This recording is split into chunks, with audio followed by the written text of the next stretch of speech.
आदरणीय मनोज माळी सर, आपलं स्वागत आहे. मनोज माळी सर पण जॉईन झाले. त्यांचा मी परिचय देतो. आदरणीय डॉक्टर मनोज माळी सर अतिशय व्यस्त कार्यक्रम असताना सुद्धा आपल्या विनंतीला मान देऊन मान्य बाळासाहेब ठाकरे हरिद्रा हज संशोधन परिषद केंद्राच्या कार्यक्रमाला आज उपस्थित राहिले. सरांचं वेळोवेळी आपल्या संशोधन केंद्राला सहकार्य असते.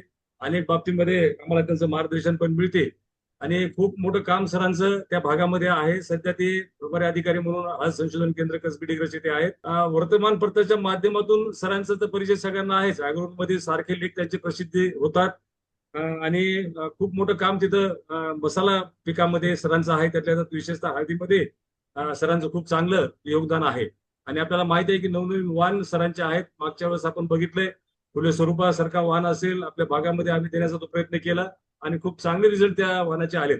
आणि त्यानंतर अनेक पुढच्या याच्यामध्ये सर हरिद्रा पण नवीन वाहन त्यांनी विकसित केलाय आणि ते सुद्धा काही दिवसानंतर आपल्याला निश्चितपणे मिळणार आहे. खूपच चांगला वाहन तो आहे. तर सर माझी एक विनंती आहे की आपला रेग्युलर तर कार्यक्रम आहे, तंत्रज्ञानाचा तर आपण सांगणारच, खत व्यवस्थापनाचा आपला मुख्य विषय आहे.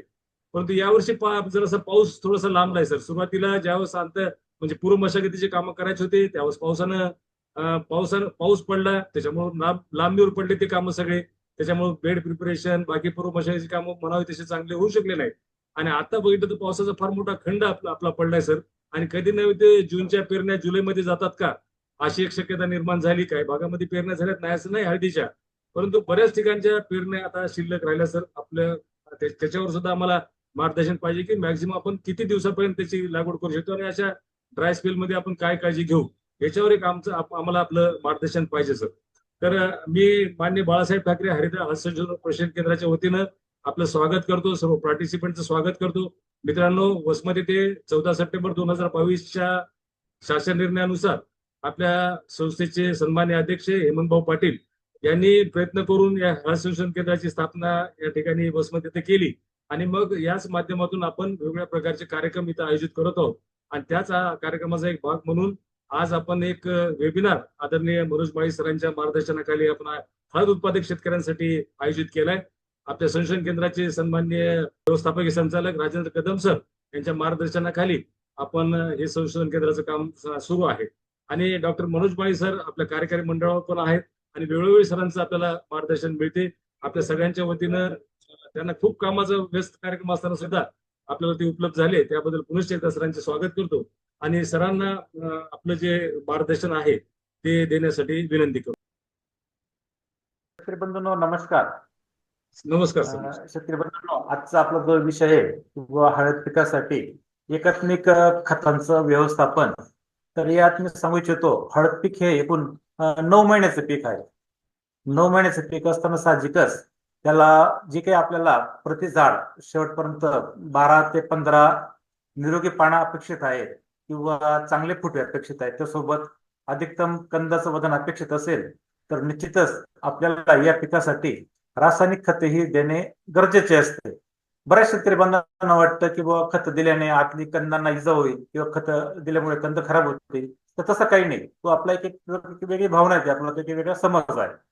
तर अशा वेळेस आपल्या हळद संशोधन केंद्र कसबी डिग्रस या ठिकाणी डॉक्टर कदम साहेब यांनी आमच्या एक संशोधनाच्या प्रयोगांती हळद पिकासाठी आपल्याला 200 किलो नत्र, 100 किलो स्फुरद आणि 100 किलो पालाश हे प्रति हेक्टरी एवढं द्यावं लागतं. 200, 100, 100 गड्डे असले गड्डे असतील तर ते जमिनीत पेरल्यानंतर जवळजवळ उगून यायला 25 ते 26 दिवस लागतात आणि 2 पानांवर यायला 45 दिवस लागतात.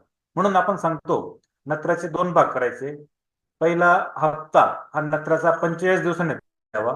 त्यापैकी 100 किलो स्फुरद आणि 100 किलो पालाश, थोडक्यात संपूर्ण स्फुरद आणि संपूर्ण पालाश हे लागवड करताना द्यावं. किंवा तुम्ही जर बेड तयार करत असाल, बेड तयार करून झाल्यावर बेडवरती ही संपूर्ण स्फुरद आणि संपूर्ण पालाची मात्रा ही द्यावी. अशा पद्धतीने हा आपण त्याला बेसल डोस म्हणतो. यासोबतच सूक्ष्म अन्नद्रव्य जे आहे 10 kilo ferrous sulphate, 10 kilo zinc sulphate हे देखील. तर अशा पद्धतीने हा बेसल डोस आपण पूर्ण करावा. त्यानंतर लागवड केल्यानंतर साधारणपणे कंद उगून यायला 25 ते 26 दिवसाच्या पुढे दिवस जातात. मग एक कंद कोंब बाहेर पडतात आणि कंद उगत जातात. अशा वेळेस 45 दिवसांनी हळद पिकाला सर्वसाधारणपणे 2 ते 3 पानं आले असतात आणि या वेळेस त्याला नत्र या घटकाची गरज असते. म्हणून आपण सांगितलं असतं की बाबा पहिला जो नत्राचा हप्ता आहे तो लागवडीनंतर 45 दिवसांनीच द्यावा. बरेच शेतकरी बांधवांचा गैरसमज होतो की बाबा बेसल डोस मध्ये नत्र का नाही, तर त्याचं प्रमुख कारण आहे या पिकाची उगवण तात्काळ होत नाही किंवा दुसऱ्या 5व्या दिवशी होत नाही. जसं तृणधान्य कडधान्य उगवून येतात त्यामुळे त्यांना नत्राची गरज असते, कोंब बाहेर पडणे, कोंब वाढणे. तर तसं याच्यात नाही, याच्यात पूर्ण कोंब बाहेर पडून 2 ते 3 पाने यायला 25 दिवस लागतात आणि संशोधना आणते त्याच वेळेस त्या अवस्थेत त्या पिकाला नत्राची गरज असते. म्हणून आपण त्यावेळेस त्याला पहिला नत्राचा हप्ता सांगितलेला. त्यानंतर रासायनिक खतामध्ये जर बघितलं तर नत्राचा जो दुसरा हप्ता आहे म्हणजे थोडक्यात 100 किलो नत्र प्रति हेक्टर हा हळद पिकाला मातीची भर लावताना द्यावी. मग आता मातीची भर केव्हा लावायची? ज्यावेळेस आपण लागवड करून सर्वसाधारणपणे 2.5 ते 3 महिने झाले असतात त्यावेळेस आपल्याला एका कंदापासून जमिनीला लागून दुसरे कंद बाहेर पडताना दिसतात. आपण त्याला आपल्या बोलीभाषेत फुटवे म्हणतो किंवा टिलर्स म्हणतो. जेवढे हे टिलर्स जास्त येतील, जेवढे फुटवे जास्त येतील तेवढं आपल्याला हळकुंड हे अधिक प्रमाणात लागतात. बऱ्याचदा आपण म्हणतो की बाबा बियाण्याचं जे प्रमाण असतं एकाच 3, तुम्ही जर एक मातृगड्डा लावला तर त्यापासून आपल्याला कमीत कमी 3 बगल गड्डे हे मिळतात आणि या 3 बगल गड्ड्यांना चारी बाजूंनी हळकुंडही लागलेले असतात. अशा प्रकारे हळकुंडाचा तो गड्डा हा संबोधला जातो. म्हणून आपण सांगतो की बाबा लागवडीनंतर नत्राचा दुसरा हप्ता हा भरणी करताना द्यायचा. भरणी ही 2.5 ते 3 महिन्यांनी ही करावी. त्यावेळेस फुटवे येतात, ते फुटवे जमिनीच्या बाहेर पडतात, त्याच्यावर आपल्याला समजतं की आता हळदी भरणीला आले. त्यासोबतच भरणी तेव्हा करायची कारण हे पावसाचे दिवस असतात. रिमझिम टिपटिप पडणाऱ्या पावसामुळे कंदावरील माती बाजूला सरकते आणि कंद ते उघडे पडतात. असे जर कंद उघडे पडले तर ते सूर्यप्रकाशाच्या सान्निध्यात येतात.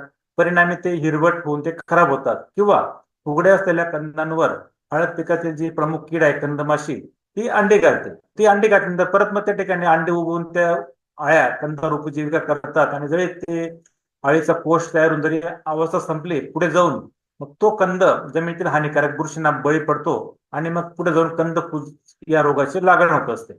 मग हे होऊ नये हे टाळण्यासाठी आपल्याला भरणी करणे हा एक पर्याय आहे. मग भरणी केव्हा करायची तर आधी रासायनिक खतं देऊन घ्यावी. त्याच्यामध्ये राहिलेला नत्राचा दुसरा हप्ता थोडक्यात 100 किलो नत्र द्यावा. त्यासोबत जी कडवट पेंड असेल निंबोळी पेंड घ्या किंवा करंजीची पेंड घ्या. निंबोळी पेंडपेक्षा अधिक कडवट पेंड ही करंजीची असते. आपण करंजीची पेंड देखील घेऊ शकतात. अशाच आपण हेक्टरी 2 टन थोडक्यात एकरी 8 क्विंटल एवढं आपण प्रमाण सांगितलेलं.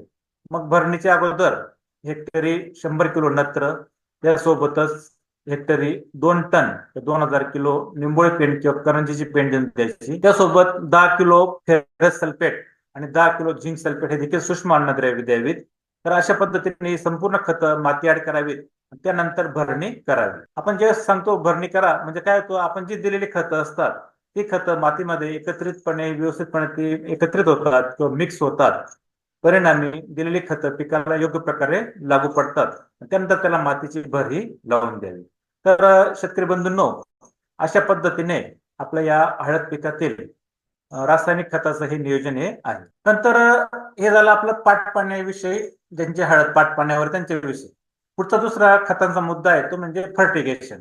आता फर्टिगेशन म्हणजे काय, ज्या ठिकाणी बीबीएफ ज्याला आपण ब्रॉड बेस फळ म्हणतो किंवा रुंद वरंबा पद्धत म्हणतो किंवा गादीवाफी पद्धत म्हणतो, त्या पद्धतीने जिथे लागवड केली असते त्या ठिकाणी आपल्याला फर्टिगेशन हे तंत्रज्ञानाचा अवलंब हा करावा लागतो. अशा वेळेस आपण काय करतो, जी खतं पाण्यात विरघळतात ती खते आपण ड्रिपच्या साह्याने देत असतो. अशा वेळेस जर आपण माती परीक्षण केलं असेल तर उत्तमच. त्यामुळे आपल्याला कुठला घटक कमी आहे जास्त याचं नियोजन करता येतं. तसेच अतिरिक्त देखील खत पडणार नाही याची आपल्याला माती परीक्षणामुळे काळजी घेता येते. अन्यथा तुम्ही जर नत्राचं प्रमाण आपल्या मातीमध्ये अधिक असेल आणि परत आपण नत्रयुक्त खतं दिली त्यामुळे काय होईल तर मग हळदीची शाखी वाढ खूप होते. ती हळद अक्षरशः आपल्या डोक्याच्या वर जाते, 5.5-6 फूट जाते आणि आपण जेव्हा 7व्या-8व्या महिन्यात उठून बघतो तर कंदाची वाढ काहीच नसते. आपण त्याला म्हणतो हळद काडावर जाणे किंवा अतिरिक्त वाढ होणे, अतिरिक्त शाखी वाढ होणे किंवा पाल्यांची वाढ होणे. तर असं होऊ नये यासाठी कुठलाही अन्न घटक अधिक प्रमाणात जाणार नाही याचं आपण माती परीक्षण अहवालानुसार हे नियोजन हे करावं. आता शेतकरी बंधूंनो, सुरुवातीलाच म्हटल्याप्रमाणे जेवढे हळदीला फुटवे अधिक येतील तेवढे आपला कंद हा मोठा येतो, साहजिकच उत्पन्नात वाढ होते. फर्टिगेशन करताना कुठली खतं वापरायची तर आता बाजारात बऱ्याच प्रमाणात जी पाण्यात विरघळणारी सहज खतं आहेत, सहजपणे विरघळतात, ती आपल्याला बाजारात उपलब्ध आहेत. त्याच्यामध्ये 05234 आहे किंवा 13045 आहे किंवा शेवटच्या अवस्थेत कंदांना वजन आकार प्राप्त होण्यासाठी 0050 आहे. तर अशा पद्धतीने ही खतं आपण ही देऊ शकतो. त्या व्यतिरिक्त जर ती पण नाही मिळाली तर नेहमीप्रमाणे आपल्याकडे जो आढळतो युरिया देखील पाण्यात सहजपणे विरघळतो. फॉस्फरिक ऍसिड देखील पाण्यात 100% विरघळतं आणि पांढरा पोटॅश देखील हा देखील पाण्यात योग्य प्रमाणात विरघळतो. म्हणजे युरिया, फॉस्फरिक ऍसिड आणि पांढरा पोटॅश या तिन्हीद्वारे आपण जे फर्टिगेशनची मात्रा आहे ती आपण ते सहज देऊ शकतो. अशा वेळेस हळद पिकाची लागवड झाल्यानंतर 15 दिवसांनी फर्टिगेशनची ही सुरुवात करावी. आता फर्टिगेशनच्या प्रयोगाच्या वेळेस आपल्या कसबे डिग्रस या ठिकाणी डॉक्टर जितेंद्र कदम साहेब असतील तर त्यांचे बरोबरचे सहकारी प्राध्यापक PS पाटील साहेब असतील यांनी त्यावेळेस या ठिकाणी फर्टिगेशनच्या द्वारे ट्रायल घेऊन विविध प्रमाणात अन्नद्रव्य कमी अधिक देऊन बघितले असता सर्वसाधारणपणे एकदम चांगल्या उत्पन्नासाठी 150, 75, 75 किलो अनुक्रमे नत्र, स्फुरद, पालाश प्रति हेक्टरी हा डोस फर्टिगेशन साठी आपण शिफारस केलेला आहे. जो पाण्याला होता 200, 100, 100 ज्या ठिकाणी ड्रिप नाही, परंतु ज्या ठिकाणी ड्रिप आहे, ब्रॉडबेस आहे, त्या ठिकाणी कदम साहेब आणि पाटील साहेबांच्या टीमने 150, 75, 75 किलोग्रॅम नत्र, स्फुरद, पालाश प्रति हेक्टर एवढी शिफारस केली. आता हा डोस तोंडी सांगून चालत नाही, याची जी विभागणी आहे त्यासाठी हा तक्ता आपल्याला लिहून घ्यावा लागतो किंवा त्याचा एखादा फोटो सोबत ठेवावा लागतो. त्याच्यात हळद पिकाच्या वाढीनुसार आपण त्याचे घटक केलेले आहेत. पहिला जो घटक आहे किंवा पहिली जी अवस्था आहे त्याचं आपण म्हटलंय लागवड ते उगवण. आता तुम्ही लागवड केली आणि उगवून व्हायला आपण बघितलं 45 दिवस लागतात. सर्वसाधारणपणे आपण तात्पुरता जरी 1 महिना जरी धरला तरी त्याचे 4 आठवडे होतात. मग 4 आठवड्याचे आपण 2 भाग करायचे आणि त्या 2 भागाला प्रति आठवडा 7.5 किलो नत्र, 7.5 किलो स्फुरद आणि जवळजवळ 4.25 ते 4 किलो पालाश एवढे आपल्याला हे 2 वेळेस द्यावं लागतं. म्हणजे आपण जरी 4 आठवडे पकडले तर थोडक्यात 1 महिना झाला. 1 महिन्याचे 2 भाग करायचे. तुम्ही जर 1 तारखेला डोस दिला, राहिलेला दुसरा डोस उर्वरित मात्रा दुसरा समान हप्ता हा 15 किंवा 16 तारखेला द्यायचे. म्हणजेच काय झालं, 1 महिन्याचे 2 भाग झाले. तर अशा पद्धतीने शाकीय वाढीचा जो कालावधी असतो तो पुढे जाऊन 5वा आठवडा तर 14 आठवडा असतो. त्याच्यामध्ये पण आपण 10 समान भाग करायचे आणि प्रति समान भाग या ठिकाणी दिलेला आहे 7.5 किलो नत्र, 2.25 किलो स्फुरद आणि 1.5 किलो पालाश. असा हा आपल्याला 10 वेळेस सोडावा लागतो शाकीय वाढीच्या कालावधीत. त्याचप्रमाणे पुढे जाऊन कंदवाढीची अवस्था असते, त्याला 15 ते आपण 26 आठवडे म्हणतो. तसे देखील मग 12 समान हप्ते होतात आणि प्रति समान हप्ता या ठिकाणी मात्रा दिलेली आहे. अशा पद्धतीने आपल्याला नत्र, स्फुरद, पालाश द्यावं लागतं. तर त्यासाठी त्या प्रमाणात आपल्याला वर्गीकरण करून मग युरिया, फॉस्फरिक ऍसिड किंवा पांढरा पोटॅश किंवा ते नाही मिळाले तर बाजारात मिळणारी जी पाण्यात विरघळणारी खतं असतात त्याचं प्रमाण आपल्याला काढावं लागतं आणि ती मात्रा दिली असता मग हा जो डोसचा भाग आहे तेवढा तो आपल्याला लागू हा पडत. शेवटची अवस्था आहे कंद तयार होण्याची. कंद तयार होण्याची अवस्था साधारणतः 27 ते 32 आठवडे पुढे चालते. देखील 6 समान भाग केले आणि त्यावेळेस 4.25 किलो नत्र, 2.5 किलो स्फुरद आणि 5 किलो पालाश हा आपल्याला देणे गरजेचे असतं. तर अशा पद्धतीने शेतकरी बंधूंनो ही फर्टिगेशनची मात्रा आहे. केवळ तो आकडा जर आपण म्हटलो 150, 75, 75 पाठ झाला, परंतु ही जी मात्रा असते ती आपल्याला लिहून घ्यावी लागते आणि तसं नियोजन आपण आपल्या कॅलेंडरवर करून ठेवायचं. म्हणजे आपला जो काही तरतूद आहे, द्यायचं जे शेड्यूल आहे, वेळापत्रक आहे ते आपल्याला पाळणं सुलभ जातं. तर अशा पद्धतीने या ठिकाणी दाखवण्यात आलेली बघा ब्रॉड बेस पण आहे, मधोमध ड्रिपची लाईन टाकलेली आहे आणि त्या लाईन पासून डावीकडे 1 फूट, उजवीकडे 1 फूट आणि बियाण्या ते बियाण्यामध्ये अंतर देखील 1 फूट, थोडक्यात 30 सेंटीमीटर ठेवलेलं आहे. छान प्रकारे वाढ आहे. साधारणतः पहिली ही 1.5 महिन्यापर्यंतची वाढ आहे. अशा पद्धतीने आपण जर ड्रिप म्हणून खतं दिली तर त्यांना देखील वाढत नाही. दिलेली खतं मुळांच्या कक्षेत पडतात, त्यांना ते लागू पडतात. साहजिकच उत्पन्न वाढतं. सुरुवातीचा जो रिमझिम पाऊस असतो त्याच्यात जर खतं दिली तर पुढे जाऊन फुटवे अधिक फुटतात आणि आपल्या उत्पन्नात वाढ होण्यास मदत होत असते. आता बरेच शेतकरी बांधव म्हणतात की बुवा सर सेंद्रिय हळद करायची. तर आता सांगितल्याप्रमाणे कदम साहेब, पाटील साहेब यांच्या टीमने त्यावेळेस देखील सेंद्रिय हळदीचे 3 वर्ष प्रयोग घेतले होते. त्याच्यामध्ये आपल्याला पूर्णतः जर सेंद्रिय करायचे असेल तर हेक्टरी 22 टन, 2.5 एकरासाठी 22 टन एवढं शेणखत, 4 टन लिंबोळी पेंट आणि 2 टन गांडूळ खत ही संपूर्ण सेंद्रिय खताची मात्रा, मोठ्या प्रमाणात मात्रा आपण त्याला बल्क म्हणूया, एकत्रित मोठी मात्रा ही जमीन तयार करताना आपल्याला द्यावी लागते. त्यासोबत परत भरणी करताना 2 टन करंजीची पेंट किंवा निंबोळी पेंट ही द्यावी आणि सूक्ष्म अन्नद्रव्यामध्ये फेरस सल्फेट, झिंक सल्फेट प्रति 10 किलो प्रति हेक्टर एवढं हे द्यावं लागतं. ही झाली सेंद्रिय खताची मात्रा. त्यावेळेस परत पिकाची जोमदार वाढ होण्यासाठी वेळोवेळी तुम्हाला जीवामृतचा वापर हा करावा लागतो. त्यानंतर देशी गाईचं शेण असेल, गोमूत्र असेल, याच्यापासून देखील तुम्ही जीवामृत करू शकता. आणि ते सर्व भिजवून वेळोवेळी जर आपण हळद पिकाला दिलं तर जमिनीचा गुणधर्म सुधारतात, सेंद्रिय कर्ब मुळात वाढतो आणि तो वाढल्या पुढचे जे काही गुणधर्म असतात ते सुधारतात. परिणामी मुळ्यांच्या वाढीला चांगली जागा मिळते, कंद फैलाव व्हायला चांगली जागा ही मिळत असते. तर अशा पद्धतीने आपण हे रासायनिक खताचं सेंद्रिय खताचं व्यवस्थापन हे करावं. त्यानंतर या अन्नद्रव्यामध्ये बऱ्याचदा पुढे जाऊन ढगाळ हवामान जर राहिलं तर आपल्याला हळदीची पानं ही पिवळी पडलेली दिसतात. मग आता हा पिवळेपणा का सतावतो? बऱ्याचदा आपण जमीन निवडताना चुकलेलो असतो. आपण जर माती परीक्षण केलं नसेल किंवा जर केलं तर आपल्याला चुनखडी ही अधिक आढळून येते. जर चुनखडीचं प्रमाण हे 4% वर गेलं तर साधारणतः मग हळद पिकामध्ये आपण जी खतं असतात मुख्यत्वे करून स्फुरद, पालाश, कॅल्शियम, मॅग्नेशियम ही पिकाला उपलब्ध होत नाही. जमिनीमध्ये ही खतं लॉक होतात किंवा ती अनअवेलेबल होतात, उपलब्ध होत नाही. तर कशामुळे? तर वाढलेल्या चुनखडीमुळे. आपण त्याला म्हणतो ते जमीन समस्याग्रस्त. जमीन जरी चांगली असली, चुनखडीचं प्रमाण नसलं तर अधिक पाऊस झाला तर सूर्यनारायणाचं दर्शन होत नाही.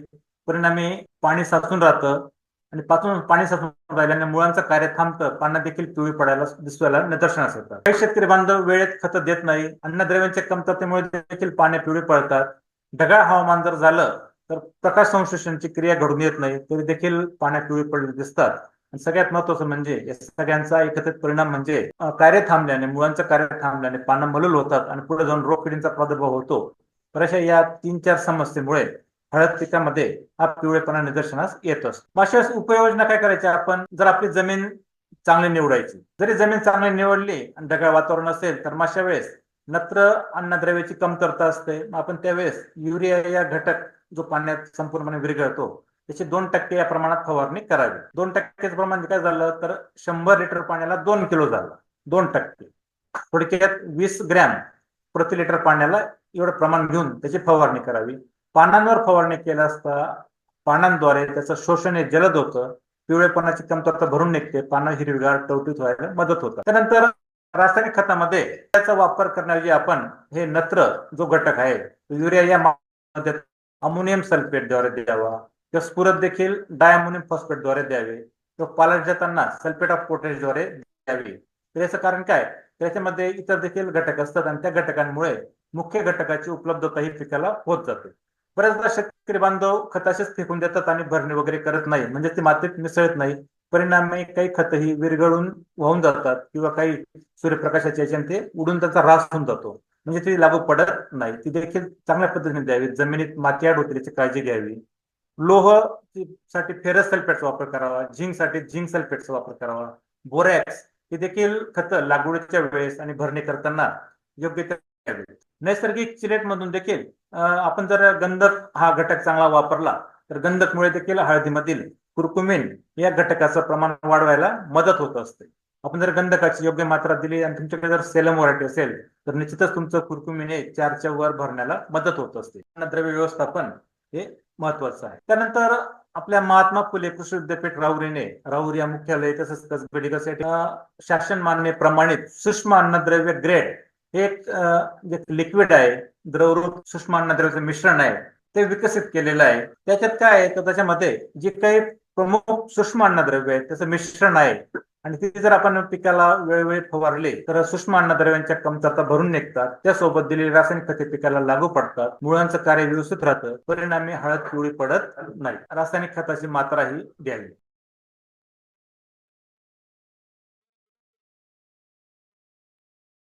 तर शेतकरी बंधूंनो, महात्मा फुले कृषी विद्यापीठ राहुरी अंतर्गत राहुरी या मुख्यालयी तसेच कसबे या ठिकाणी शासन मान्य फवारणीसाठी जो सूक्ष्म अन्नद्रव्यांचं लिक्विड आहे आपण त्याला ग्रेड 2 म्हणतो. ग्रेड 1 हा रासायनिक खतांचा जो जमीनद्वारे प्रकार असतो, तर ग्रेड 2 हा द्रवरूप खताचा प्रकार असतो.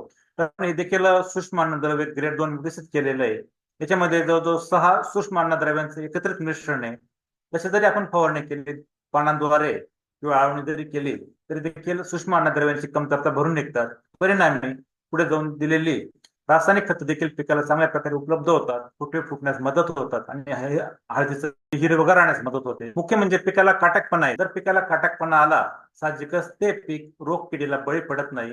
जरी रोगाचा प्रादुर्भाव झाला तर तो कमी प्रमाणात असतो, म्हणजे नायनाट होऊन जातो आणि पानं तर निरोगी राहण्यास मदत होत. तर आपण या ठिकाणी जर बघाल तर आपल्याला या ठिकाणी नत्र या घटकाची कमतरतेमुळे बाकीची पानं हिरवीगार आहेत, तर काही पानं ही पिवळे पडलेली आहेत. त्याचे आपण समजतं की बुवा आपल्या हळदीला युरिया हा कमी पडलेला आहे, थोडक्यात नत्र हा कमी पडलेला आहे, तर त्यासाठी आपल्याला युरिया द्यावा लागतो किंवा अमोनियम सल्फेट द्यावा लागतो. त्या ठिकाणी जर लो असेल, फेरस घटक कमतरता असेल, तर पानाचा अर्धा भाग आपल्याला फायद्याला दिसतो. मॅग्नेशियमची जर कमतरता असेल तर खालच्या पानावर पिवळसरपणा येतो, हिरवटपणा कमी होतो. किंवा लोह मध्ये ज्या पानाच्या शिरा असतात त्या देखील त्या कमी हिरव्या राहतात. तर मॅंगनीज जर घटक बघितला त्याच्यामध्ये देखील पानाचे ज्या मधल्या भाग आहे पांढरा राहतो, हिरवा राहत नाही. गंधक मध्ये देखील गंधकची कमतरता झाली तर अशा पद्धतीने शिरावर पिवळसरपणा येतो, पुढे दोन पानं पांढरे होतात, ही पानं मग हिरवी राहत नाही. परिणामी अशी पानं योग्य प्रकारे प्रकाश संश्लेषणामध्ये अन्न तयार करू शकत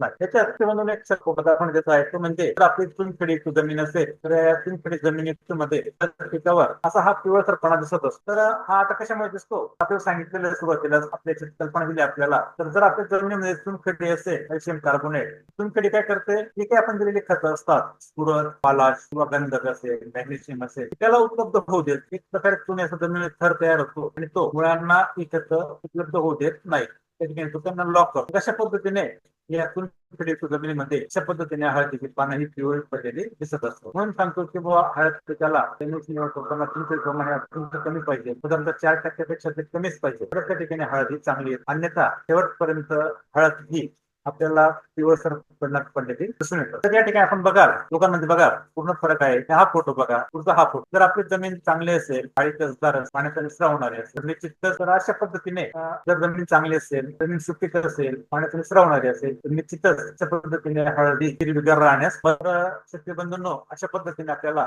जमिनीची निवड करण्यापासून हळद पिकाचं व्यवस्थापन हे आपल्याला बघावं. आता हळद पिकात जे काही तंत्रज्ञान आहे त्यामध्ये आपण सांगतो की बुवा सर्वसाधारणपणे जेव्हा हळद लागवड 3 ते 3.5 महिने पूर्ण झालेले असतात तेच आपण हळद पिकाला मातीची भरी त्याच्यात फोटो दाखवतो. अशा पद्धतीने मुख्य बी होतं लावलेलं, त्याच्यापासून फोड आलेलं उगवून शेजारी पिळ फुटलेले आहे. म्हणजे फुट्यावरून आपण ओळखायचं की तो आता हळदीला फुटे फुटले आणि त्याला मातीची भर लावणे गरजेचं. अशा वेळेस आपण त्याला लागवडीपासून 3 ते 3.5 महिन्यांनी भर करत असतो. त्यामध्ये शेतकरी 2 टन निंबोळी पेंट, 10 kilo ferrous sulphate, 10 kilo zinc sulphate आणि नत्राचा दुसरा हप्ता ही खतं घेऊन घ्यावी. म्हणजे संपूर्ण खत असतात ती मातीत मिसळतात, योग्य प्रकारे कोणताही टाकले. तर हे बघा या ठिकाणी समजा आपण व्यवस्थितपणे मातीची भर लावलेली आहे, खतं तयार झालेली आहे. तर अशा पद्धतीने पण या हळद पिकामध्ये खताचं नियोजन हे करावं. एकात्मिकरित्या सूक्ष्म अन्नद्रव्ये, रासायनिक प्रमुख अन्नद्रव्ये यांचं नियोजन हे करावं. मातीची भर लावताना देखील काळजी घ्यावी. भागामध्ये पॉवर टिलर आहे, आपण वापर करू शकतो किंवा बैल जोडी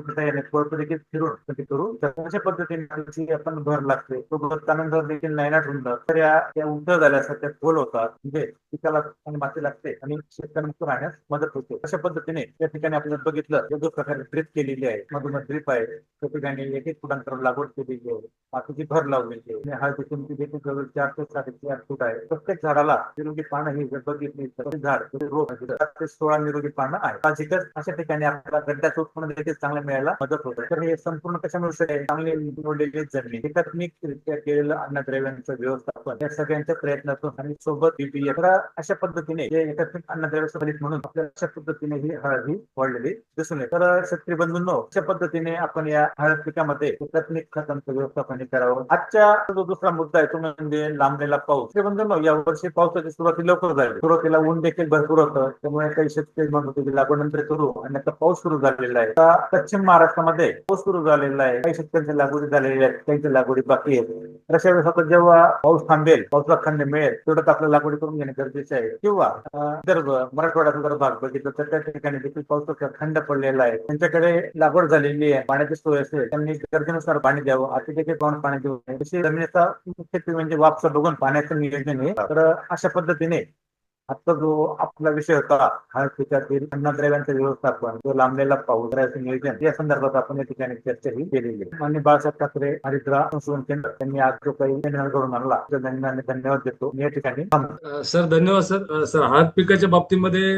अनेक शेतकऱ्यांच्या मनामध्ये शंका होती किंवा या आपल्या खत देत असताना काय पद्धतीने खत द्यायचे, काय सूक्ष्म मूलद्रव्य, बाकीचे जे मुख्य अन्नद्रव्य, बाकी भरखते, जोरखते या सगळ्याच्या बाबतीमध्ये अतिशय चांगली माहिती आपल्या माध्यमातून मिळाली सर. कारण हळदीमध्ये खताचं व्यवस्थापन अतिशय महत्वाचं आहे आणि जसं आपण खताचा वापर करू त्या प्रमाणामध्ये उत्पादनावर त्याचा परिणाम होत असल्यामुळं आजचं आपलं जे सेशन आहे ते अतिशय महत्वाचं होतं आणि निश्चितच हळद उत्पादक शेतकरी बांधवांना या आपल्या मार्गदर्शनाचा फायदा मिळणार. कारण हळदीमध्ये वेळ ही फार महत्वाची आहे आणि कोणत्या वेळेला कोणती खतं द्यायची, सुरुवातीला नंतर काय द्यायचं नाही, एका महिन्यात नंतर काय द्यायचं या बाबतीमध्ये आपण सविस्तर मार्गदर्शन केलंय. तसेच अन्नद्रव्याच्या कमतरतेमुळे पानावर काय परिणाम दिसतात त्याचे फोटो सुद्धा आपण सांगितले, त्याचे कमतरता पण दाखवल्या. कारण बऱ्याच वेळा असं होतं की करपा आहे असं समजून शेतकरी व्यवस्थापन करतात, तो करपा नसून अन्नद्रव्याची कमतरता आहे असं आपल्या या मार्गदर्शनातून आम्हाला सर्व माहिती मिळाली. आपले काही शेतकरी बांधवाचे काही शंका असतील तर त्या आपण सरांशी विचारू आणि मग सरांचा हा कार्यक्रम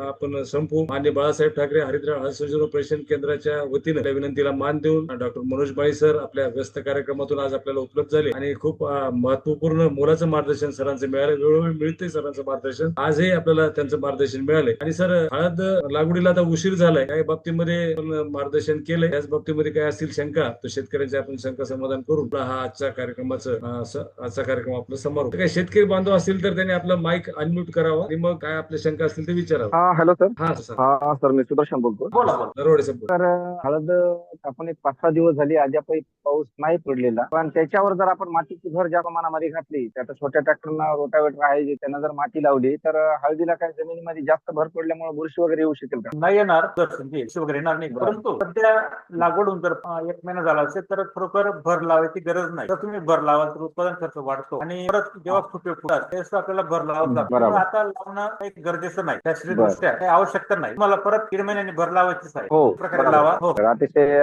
छान अशी माहिती दिली सर तुम्ही, त्याबद्दल आभार व्यक्त करतो. धन्यवाद सर. नरवडे साहेबांनी प्रश्न विचारला सर. आपल्या भागामध्ये लागवड बेडवर करत असताना थोडीशी शालू लागवड होते सर आणि त्याच्यामुळे शेतकरी लगेच माती चढवतात, परंतु यावर्षी नसल्यामुळं आपलं म्हणणं की नंतर तुम्ही भरणीच्या वेळेस माती चढवावी, कारण पाऊस हेवी पडला तर कंद उघडे पडतात आणि त्यावेळेस थोडस अर्धी घेतात सर आमच्या भागामध्ये. Hello sir. बोला. सर थोडस ते आपल्याला हळदीला जे रुणीचा प्रादुर्भाव जर्मनामध्ये व्हायला आहे, तर शेतकरी बांधवाचं काय म्हणणं आहे की बाबा शेणखत टाकल्यामुळे ते प्रादुर्भाव व्हायला आहे, पण त्याचं जीवनचक्र जे आहे समजा रुणीचं ते वेगळी सायकोलॉजी आहे, पण बांधवाचे ते असं म्हणणं आहे त्याच्या डोक्यामध्ये ते गैरसमज आहे की बाबा शेणखत टाकल्यामुळेच रुणी तयार व्हायली. काय करायचं बघा, हुमणीचं खाद्य आहे शेणखत. जोपर्यंत जमीन शेणखत आहे तोपर्यंत शेणखत खाते, नंतर शेणखत संपल्यावर हळद पिकाच्या मुळ्या कुरतडते, परिणामी मुळांचं कार्य थांबतं, वाढ थांबते, जड लागते. अशा वेळेस तुम्ही जर रासायनिक कीटकनाशक सोडले, मोठी महागडी, हुमणी फक्त तात्पुरती जमिनीच्या खोल जाते, परत अंश संपल्यावर बाहेर येते, आपला खर्च वाढतो. त्यात चांगला उपाय म्हणजे मेटॅरायझियम वापरायचे. हे मेटॅरायझियम कृषी सेवा केंद्र, कृषी विज्ञान केंद्र किंवा शासनाचे विभाग, विद्यापीठांच्या संस्था त्या ठिकाणी ते आपल्याला विकत मिळेल. लक्षात ठेवा, मेटॅरायझियम आता कसं वापरायचं तर आपल्या शेतामध्ये पाला पाचोळा त्याचा ढीक करायचा, एक ढीक करायचा, त्याच्यावर 5 ते 6 किलोमीटरची पावडर ओतायची, टाकायची आणि चांगलं मिश्रण करायचं आणि ते सेंद्रिय पदार्थ शेतामध्ये विखरून द्यावे. तुम्ही जेव्हा ते विखराल तर हुमणीला वाटतं सेंद्रिय पदार्थ आपलं अन्न खायला आलेलं आहे, बाहेर येते, ते मेटॅरियल पोटात जातं आणि ती वर येऊन मरून पडतं. तर हा हुमणीसाठी सगळ्यात चांगला कमी खर्च पर्यावरणपूरक आपल्याला मार्ग आहे. एकमेव मार्ग तो म्हणजे मेटॅरायझियमचा वापर करणं. ते प्रकारे ट्रायकोड्रामा आणि मेटॅरायझियम वेगवेगळ्या प्रकारच्या बुरशीजन्य पावडर आहेत. हो, दोन्ही वेगवेगळे आहेत, दोघांचं कार्य वेगवेगळं जाणार नाही. हुमणीसाठी केवळ मेटॅरायझियम, बुरशी लागू नये म्हणून आपल्याला ट्रायकोडर्मा वापरावा. दोन्ही वेगवेगळे घटक. दोन्ही सोबतच देता येतं. चालतं ना, चालतं सोबत चालतं, दोन्ही जैविक आहेत. विठ्ठलराव तुमचे आज मान्य बाळासाहेब ठाकरे हरिद्रा हळद संशोधन प्रशिक्षण केंद्राच्या वतीनं हळद उत्पादक शेतकऱ्यांसाठी वेबिनारचं आयोजन करण्यात आलं होतं. मुख्य विषय आपले त्याच्यामध्ये अन्नद्रव्य व्यवस्थापनाच्या बाबतीमध्ये होते.